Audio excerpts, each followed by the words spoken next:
setia, Bapa Kau mulia. Tenanglah jiwaku, aman bersamamu.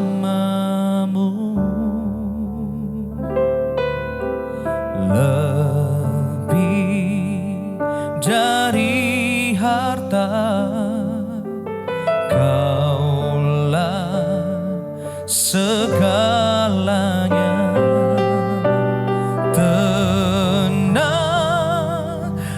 jiwaku dalam hadirat-Mu. Kau tunjukkan kasih setiamu, Kau menyediakan yang ku perlu. Kau setia, Kau mulia, dulu, sekarang, dan selamanya. Kau tunjukkan kasih setiamu, Kau menyediakan yang ku perlu. Kau setia, Kau mulia, Bapa Kau setia.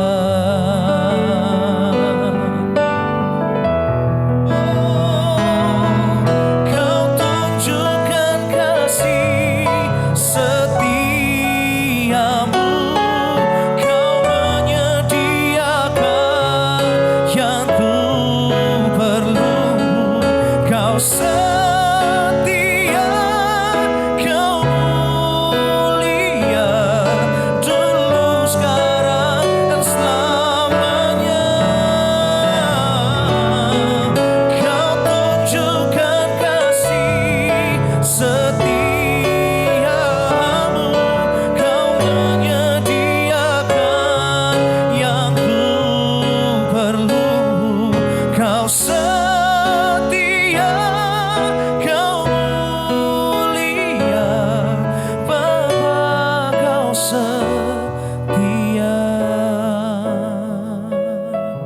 Kau setia, Kau mulia, Bapa Kau setia.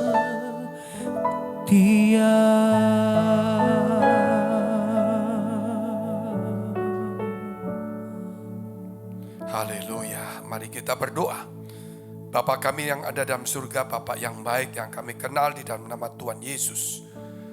Biar kehidupan kami Tuhan boleh menjadi berkat bagi banyak orang, karena Engkau telah menjadikan hidup kami sebagai berkat juga, dan memberkati hidup kami supaya kehidupan kami boleh berdampak.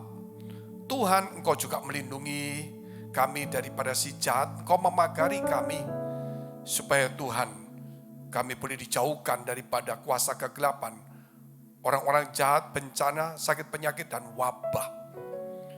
Tuhan, Kau memberikan penghiburan kepada setiap mereka yang lemah, yang duka cita, bahkan memberi kekuatan kepada mereka juga. Bahkan yang sakit, Engkau sembuhkan, Kau pulihkan. Dan semua dosa yang telah kami perbuat, kiranya Tuhan, Engkau memberikan kemurahan dan kasih-Mu, supaya dosa dan kesalahan kami diampuni, seperti kami juga mengampuni orang lain. Di dalam nama Tuhan Yesus kami sudah mengucap syukur dan berdoa. Haleluya. Amin. Dalam kehidupan kita kerap kali kita ini saudara mengalami keterlambatan atau juga mungkin kegagalan. Sebetulnya saudara bukan karena kita ini gagal, tetapi kita tidak bisa mengatur waktu kita, terutama yaitu masalah prioritas. Sama seperti kita menaruh barang kita, yaitu mungkin buah-buahan kita taruh di lemari besi. Sedangkan permata kita termasuk barang berharga kita taruh di lemari es. Itu sesuatu yang salah. Mana yang prioritas, saudara? Itu kita harus utamakan. Kalau itu barang berharga, jauh lebih prioritas dengan makanan yang murah. Karena dengan barang yang berharga kita simpan di lemari besi tidak mudah dicuri orang.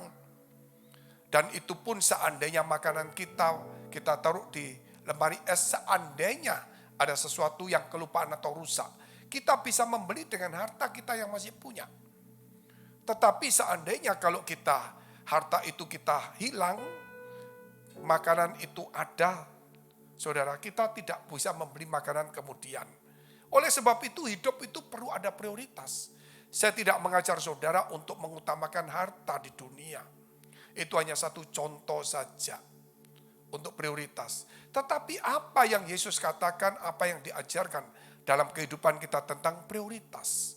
Prioritas dari segala prioritas yang ada di dunia, yaitu saudara hidup mencari Tuhan. Kita lihat dulu firman Tuhan dalam kitab Matius 6 ayat 33. Tetapi carilah dahulu kerajaan Allah dan kebenarannya, maka semuanya itu akan ditambahkan kepadamu.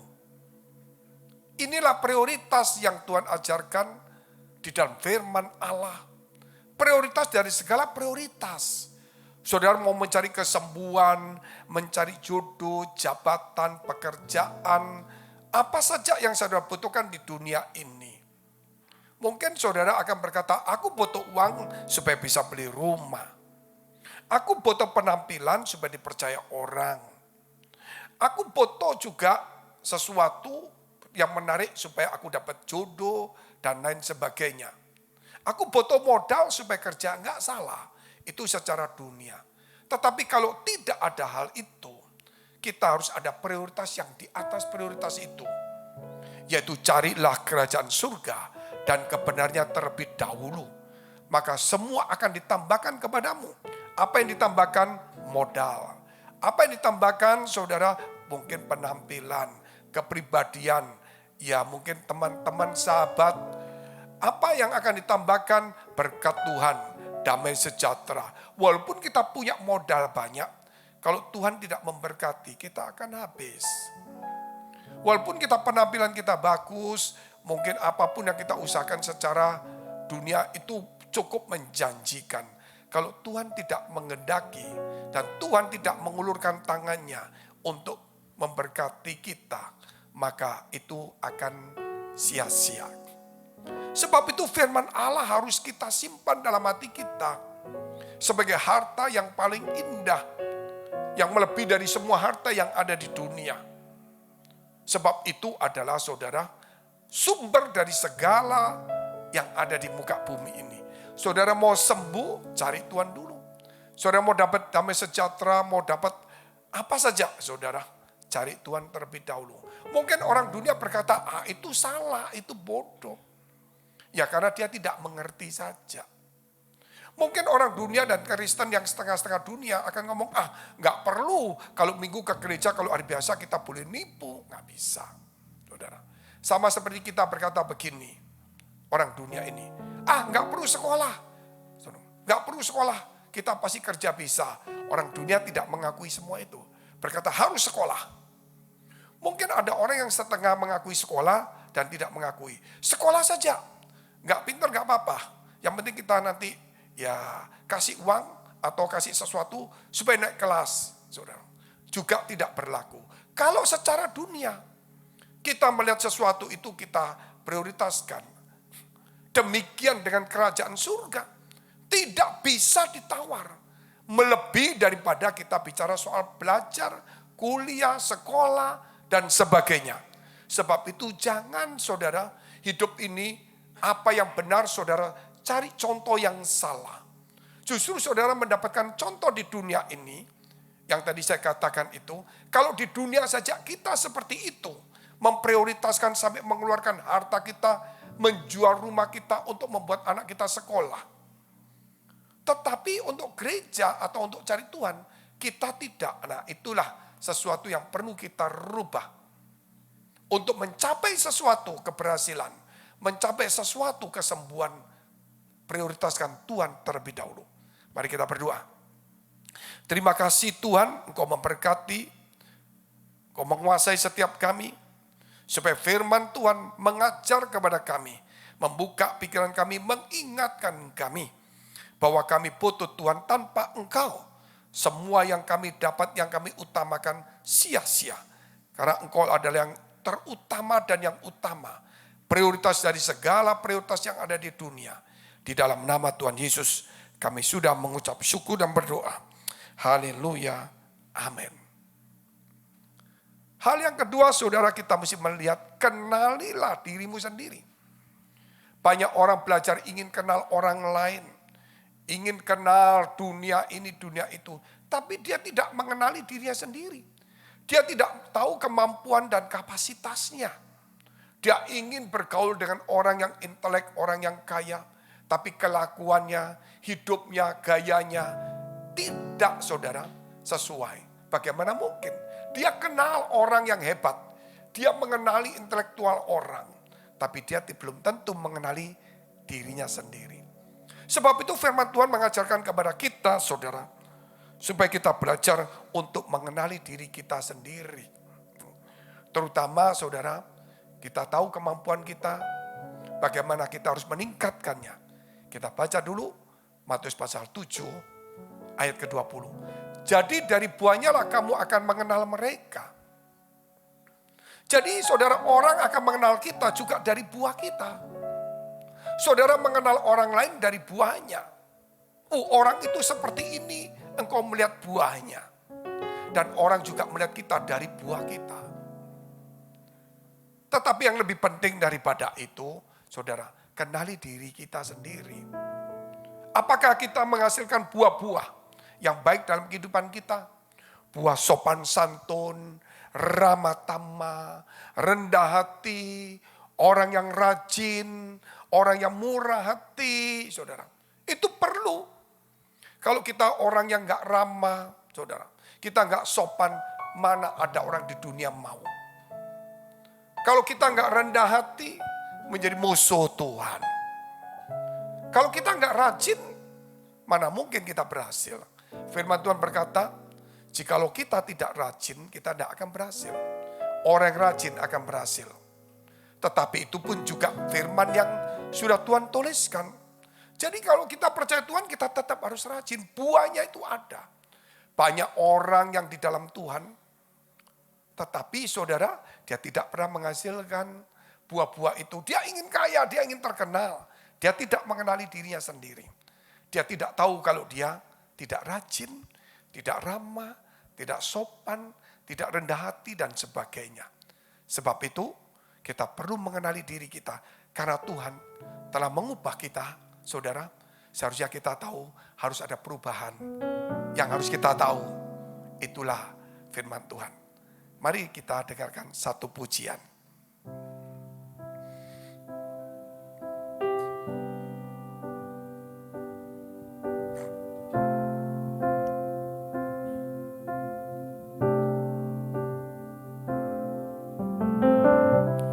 My Jesus, my Savior, Lord, there is none like you.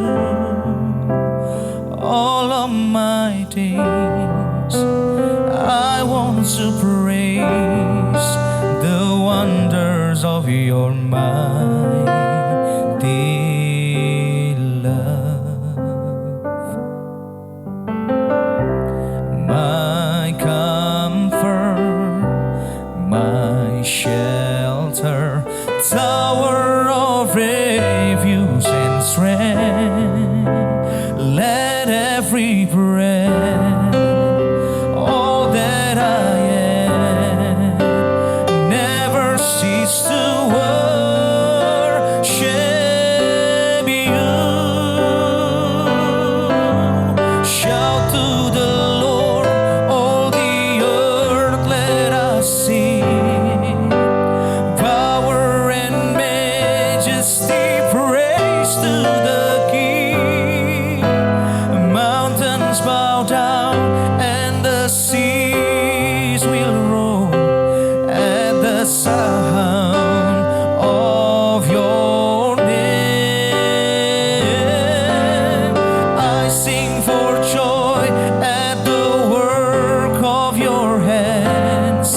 'cause I have in you.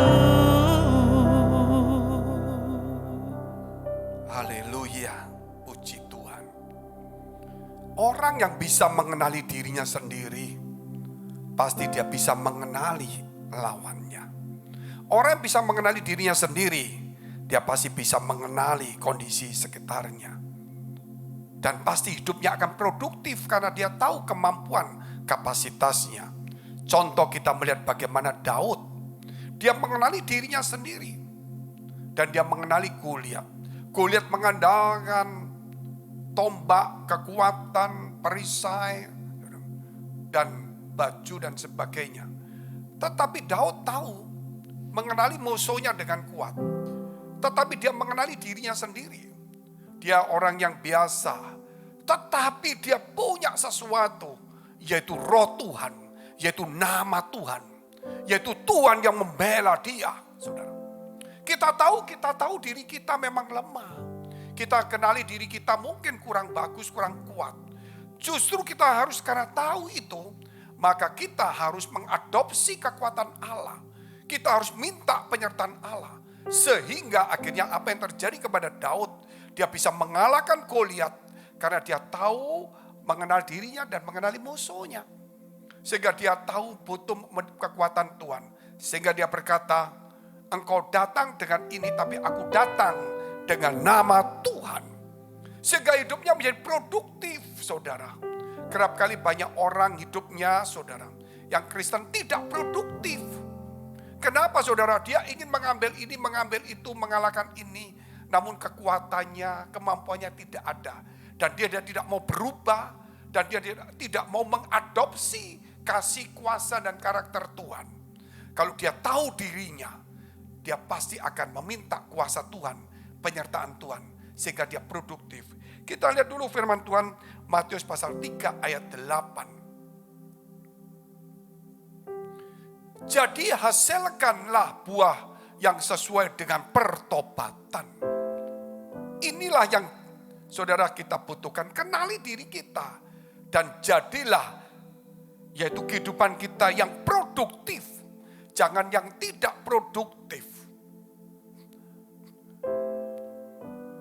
Jadi di sini saudara yang dikasihi Tuhan, kita harus belajar untuk supaya kita menghasilkan buah-buah dari pertobatan. Jangan berkata, aku sudah bertobat. Aku sudah bertobat, tapi tidak ada buahnya. Sehingga dia tidak produktif. Orang yang berbuah, saudara, pasti produktif. Contohnya apa? Firman Tuhan berkata, jikalau tanaman itu kita dicangkokkan, dan kemudian kita tidak berbuah, akan dipotong dan dilemparkan ke dalam api. Jikalau kita berbuah yang baik, kita dibersihkan dan semakin akan berbuah semakin banyak. Itulah yang disebut, saudara, hidup itu produktif. Karena kita tidak berbuah yang baik, sehingga kita, saudara, tersingkir dari arena pertandingan iman dan perebutan, yaitu kasih dan janji Tuhan yang harus dalam perlombaan itu. Sehingga kita tersisihkan. Tetapi sebaliknya, kalau kita, saudara, di dalam Tuhan, kita berbuah, pasti kita akan masuk di arena dan Tuhan akan menyertai kita. Sehingga semakin berbuah dan di arena pertandingan iman itu, kita akan menang dan kita akan mengharumkan nama Tuhan. Bukan hanya itu, kita menjadi berkat bagi keluarga, bagi gereja, bagi banyak orang. Mari kita berdoa. Bapa dalam surga, kerap kali hidup kami tidak produktif. Karena tidak ada buah dalam kehidupan kami. Kami berkata kami sudah percaya dan bertobat. Namun tidak ada buah pertobatan. Sehingga hidup kami tidak produktif, tersingkir dari arena pertandingan iman. Kami tersingkirkan dalam pertandingan atau kompetisi di dalam dunia ini. Baik secara rohani maupun jasmani. Karena Tuhan, kami tidak menghasilkan buah yang baik. Biar hari ini setiap orang boleh menghasilkan buah supaya kehidupannya boleh produktif. Kerap kali kami malas karena tidak ada buah, yaitu kerajinan. Kami pasif karena kami tidak berbuah tentang iman dan pengharapan.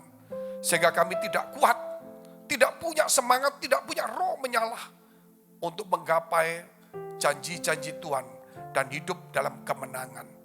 Ampuni kami semuanya, biar hari ini kami ingin memulai hidup kami menghasilkan buah-buah sesuai pertobatan, sehingga kehidupan kami menjadi produktif. Di dalam nama Tuhan Yesus, haleluya, amin. Kita lihat saudara, ada buah yang baik, ada juga buah yang tidak baik. Tinggal saudara berkata, oh aku sudah kerja mulai pagi sampai malam. Bapak lihat, ibu lihat, mama lihat, aku kerja loh. Bilang sama pemimpinnya, aku kerja. Dia bilang sama Tuhan, Tuhan aku kerja loh. Saudara, tapi saudara hasilnya tidak baik. Bayangkan kalau kita kerja dari jam 8 sampai jam 4. Kita datang jam 3 pagi, pulang kita malam. Kelelahan, kita di kantor tidur. Kelihatannya jamnya banyak, tapi tidak produktif, saudara. Jadi jangan berkata kerja, tapi apa hasil dari kerja itu yang perlu saudara renungkan. Banyak orang kerja mondar-mandir, tetapi tidak ada hasilnya. Sehingga hari ini jangan berkata lagi kepada banyak orang, kepada Tuhan dan diri sendiri, oh aku sudah kerja. Tapi kita harus pikirkan, apakah ada hasil buah dari kerjaan itu. Mari saudara, kita harus berpikir hari ini, kita harus merenungkan, yaitu mana hasil dari kerjaanmu, mana hasil dari pelayananmu, mana hasilnya. Jangan bilang lagi soal kerja, itu pasti hasil yang perlu. Kita dengarkan satu pujian.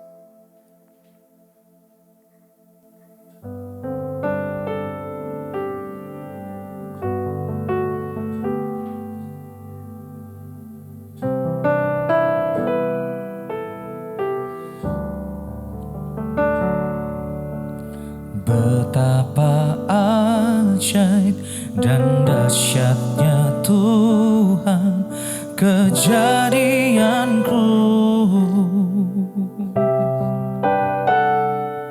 Kau menenun diriku serupa gambaranmu.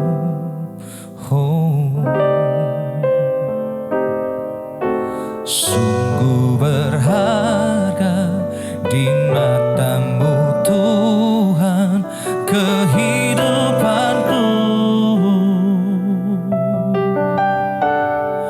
Kau membawa hatiku mendekat erat dengan hatimu. Ku mengangkat wajahku memandang keindahanmu, Yesus. Syukur bagi kesetiaanmu di sepanjang hidupku. Dan ku angkat tanganku ke tata kasih dan karuniamu. Tak sekalipun kau tinggalkanku, oh Yesus sahabatku. Oh, ku mengangkat wajahku memandang keindahanmu, Yesus. Syukur bagi kesetiaanmu di sepanjang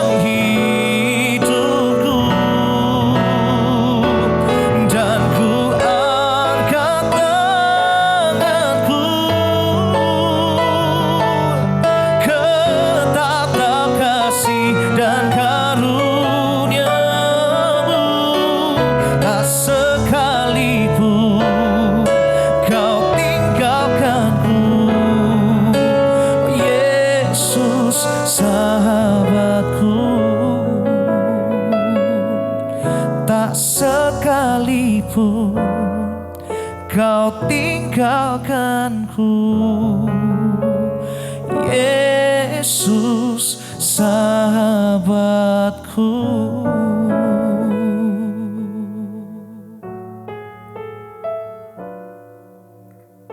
Haleluya. Mari kita berdoa. Terima kasih Tuhan atas segala bekal firman Tuhan, supaya kami boleh berjalan melewati tahun demi tahun dengan iman kami, supaya kami boleh menjadi berkat bagi banyak orang. Terima kasih Bapa. Mari saudara, kita dekapkan kedua tangan kita di dada kita. Karena untuk menerima berkat itu mudah dan pasti. Kalau Tuhan memberkati dan membuka pintu, tidak ada satupun orang yang bisa menahan dan menutupnya. Sebab itu firman Tuhan berkata, jagalah hatimu dengan penuh segala kewaspadaan, karena dari situlah terpancar kehidupan. Jadilah berkat dan terimalah berkat rahmat anugerah dari Allah Bapa di surga, di dalam Putra Tunggalnya Yesus Kristus, dan di dalam persekutuan dengan Roh Kudus mulai hari ini sampai selama-lamanya. Kita akhiri dengan doa yang diajarkan Tuhan Yesus pada kita. Bapa kami yang ada di surga, dikuduskanlah namamu, datanglah kerajaanmu, jadilah kehendak-mu di bumi seperti di surga. Berikanlah kami pada hari ini makanan kami yang secukupnya, dan ampunilah kami akan kesalahan kami, seperti kami juga mengampuni orang bersalah pada kami. Dan janganlah membawa kami ke dalam pencobaan, tetapi lepaskanlah kami daripada yang jahat. Karena Engkau yang punya kerajaan dan kuasa dan kemuliaan sampai selama-lamanya. Amin. Shalom, sampai jumpa. Tuhan Yesus memberkati. Shalom Jemaat BES. Saat ini Gereja BES telah mempermudah akses jemaat untuk dapat mengetahui info seputar program Gereja BES, yaitu dengan mengakses melalui e-warta Gereja BES. Berikut saya informasikan cara mengakses e-warta Gereja BES. Yang pertama, bagi pengguna Apple, buka Instagram Gereja BES, yaitu bestchurch.official, lalu pilih link e-warta BES. Setelah itu, secara otomatis Anda akan langsung masuk ke web e-warta Gereja BES. Untuk mengakses e-warta dengan mudah, saudara dapat menambahkan link tersebut di home screen handphone Anda dengan cara sebagai berikut.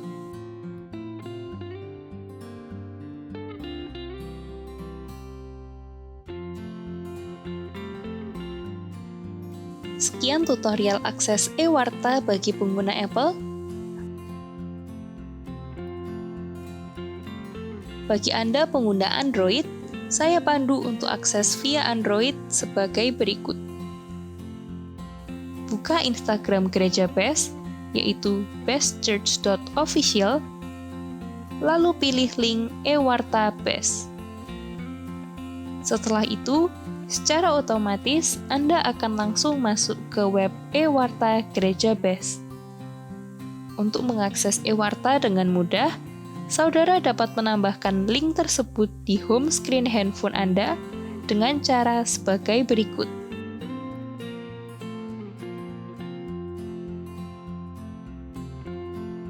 Sekian tutorial akses e-warta Gereja BES. Tuhan Yesus memberkati.